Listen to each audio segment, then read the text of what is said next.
ಎಲ್ಲ ಅನಿಮೆ ಫ್ಯಾನ್ಸಿಗೆ ಸ್ವಾಗತ ನಮ್ಮ ಯೂಟ್ಯೂಬ್ ಚಾನಲ್ ಕನ್ನಡ ಅನಿಮೆ ರಿವ್ಯೂಸ್ಗೆ. ನಾನಿವತ್ತು ಎಲ್ಲರ ಮೊದಲ ಅನಿಮೆ ಮತ್ತು ದ ಪಾಪ್ಯುಲರ್ ಬಿಗಿನರ್ಸ್ ಅನಿಮೆ ಎಂದು ಕರೆಸ್ಕೊಳ್ಳಲಾದ ಡೆತ್ ನೋಟ್ ಬಗ್ಗೆ ಮಾತಾಡ್ಕೊಳ್ತಿದ್ದೀನಿ. ಓಕೆ, ಮೊದಲು ಇದನ್ನ ಯಾಕೆ ಎಲ್ಲರೂ ಮೊದಲ ಅನಿಮೆ ಮತ್ತು ಪಾಪ್ಯುಲರ್ ಬಿಗಿನರ್ಸ್ ಅನಿಮೆ ಎಂದು ಕರೀತಾರೆ ಅಂತ ತಿಳ್ಕೊಳ್ಳೋಣ. ಫಸ್ಟ್ ಆಗಿ ಮೊದಲೇ ಪಾಯಿಂಟ್ ಬಂದ್ಬಿಟ್ಟು ಈ ಅನಿಮೆಲಿ ಬರೀ 37 ಎಪಿಸೋಡ್ ಮಾತ್ರ ಇರೋದು. ಎರಡನೇ ಪಾಯಿಂಟ್ ಬಂದ್ಬಿಟ್ಟು ಇದ್ರ ಯಾವುದೇ ಸೆಕೆಂಡ್ ಸೀಸನ್ ಇಲ್ಲ, ಅಂದರೆ ಸ್ಟೋರಿ ಎಂಡ್ ಆಗಿದೆ. ಏನಕ್ಕೆ ಇದು ಅಡ್ವಾಂಟೇಜ್ ಅಂತ ಒಂದು ಎಕ್ಸಾಂಪಲ್ ಮುಖಾಂತರ ಎಕ್ಸ್ಪ್ಲೇನ್ ಮಾಡ್ತೀನಿ.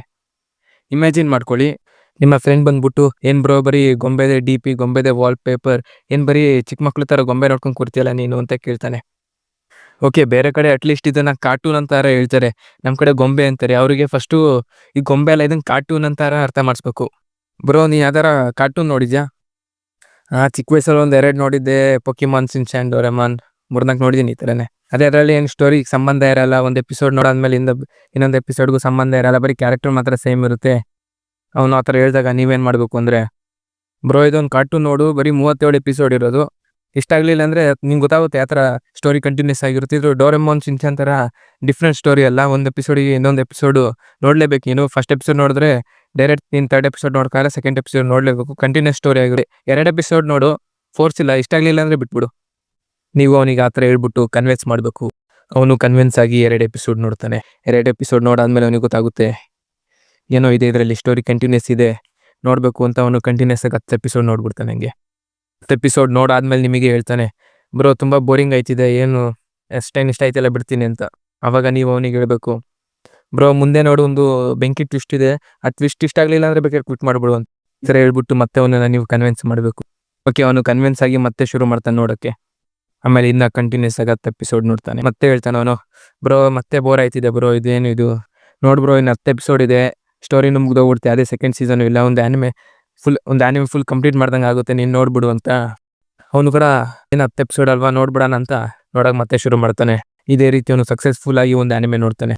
ಅವನು ಬೇರೆ ಆ್ಯನಿಮೆ ನೋಡ್ತಾನೆ ಅನ್ನೋದು ಗ್ಯಾರಂಟಿ ಇಲ್ಲ, ಆದರೆ ಮುಂದಿನ ಸಲ ನಿಮ್ಮನ್ನ ಏನು ಬ್ರೋ ಗೊಂಬೆ ನೋಡ್ತಿದ್ಯಾ ಅಂತ ಕೇಳಲ್ಲ, ಏನು ಬ್ರೋ ಯಾವ ಆ್ಯನಿಮೆ ನೋಡ್ತಿದ್ಯಾ ಅಂತ ಕೇಳ್ತಾನೆ.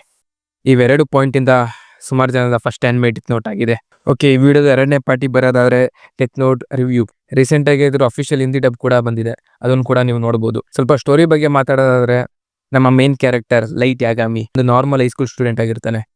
ಅವ್ನ ಮೈಂಡಲ್ಲಿ ಇದೊಂದು ಯಾವಾಗಲೂ ಓಡ್ತಿತ್ತು, ಅಂದರೆ ಕ್ರಿಮಿನಲ್ಸ್ ಆ ಥರ ಓಡಾಡ್ತಿದ್ದಾರೆ, ಕ್ರೈಮ್ ರೇಟ್ ಜಾಸ್ತಿ ಐತಿದೆ, ಎಲ್ಲರೂ ಕಿಡ್ನಾಪ್ ಕಳ್ತಾನ ನೋಡ್ಬಿಟ್ಟು ಅವನಿಗೆ ಸಾಕಾಗೋಗಿತ್ತು. ಕ್ಲಾಸಲ್ಲಿ ಕೂತ್ಕೊಂಡಿದ್ದೀನಿ ಯೋಚನೆ ಮಾಡ್ತಿರ್ತಾನೆ. ಆವಾಗ ಒಂದು ಕಿಟಕಿ ಸೈಡಿಂದ ಒಂದು ಬುಕ್ ಬೀಳುತ್ತೆ.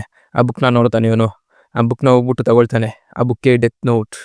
ಆ ಡೆತ್ ನೋಟ್ ತಗೊಂಡವನು ಫಸ್ಟು ರೂಲ್ಸ್ನ ಓದ್ತಾನೆ. ಮೊದಲನೇ ರೂಲ್, ನೀವು ಆ ಡೆತ್ ನೋಟಲ್ಲಿ ಯಾರೇ ಒರಿಜಿನಲ್ ನೇಮ್ ಬರೆದ್ರು ಅವ್ರು ಸತ್ತೋಗ್ತಾರೆ.